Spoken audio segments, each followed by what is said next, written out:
Estelle de Parseval, bonjour. Bonjour. Vous êtes coordinatrice petite enfance de l'association AFAP.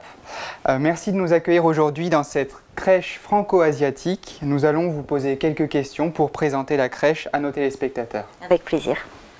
Un service multi-accueil, nous proposons maintenant depuis le 4 juin un accueil à temps partiel pour les parents qui le souhaitent, c'est-à-dire que les parents peuvent nous confier leur enfant à hauteur de 2 demi-journées par semaine jusqu'à 2 jours et demi, en complément de l'accueil de la crèche que nous avons mis en place depuis maintenant un peu plus d'1 an, car nous avons ouvert en décembre 2011.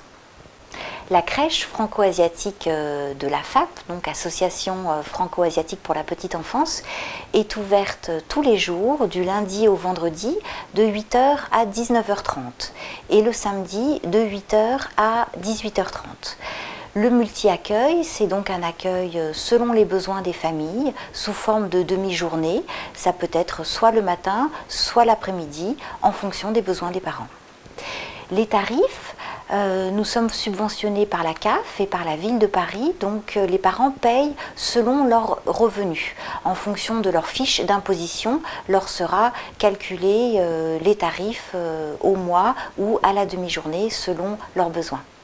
Pour s'inscrire à la crèche franco-asiatique, les familles sont donc invitées à venir rue Bello pour remplir une feuille de préinscription, feuille à partir de laquelle sera établi un contrat d'accueil entre les familles et l'établissement. Nous avons actuellement 2 établissements petite enfance au sein de l'association AFAP, qui veut donc dire Association franco-asiatique pour la petite enfance. Une première crèche qui est située 5 rue Yves Toudic dans le 10e arrondissement à Paris, non loin du métro République. Et donc ce nouvel établissement 12 rue Bello dans le 19e à Paris au métro Stalingrad.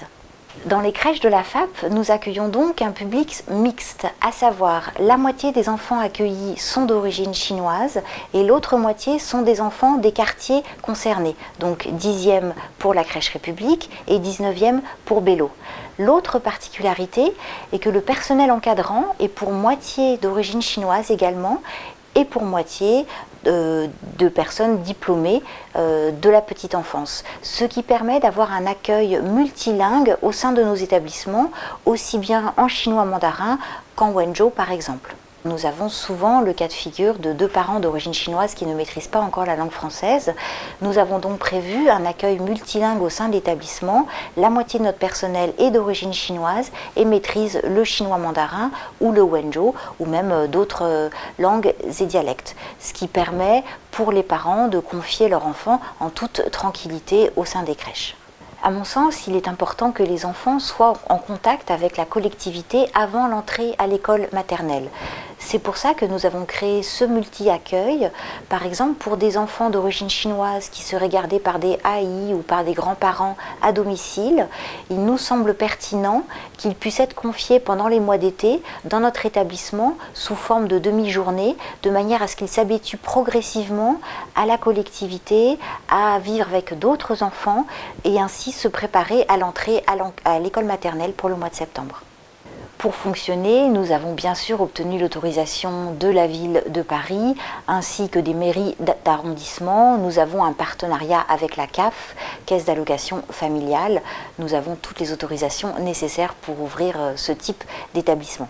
Le plus simple pour nous contacter, c'est de se rendre directement sur place dans nos 2 structures, donc 5 rue Yves Toudic, Paris 10e arrondissement, non loin du métro République, retirer un formulaire de préinscription, et au 12 rue Bello pour la crèche franco-asiatique dans le 19e arrondissement à Paris.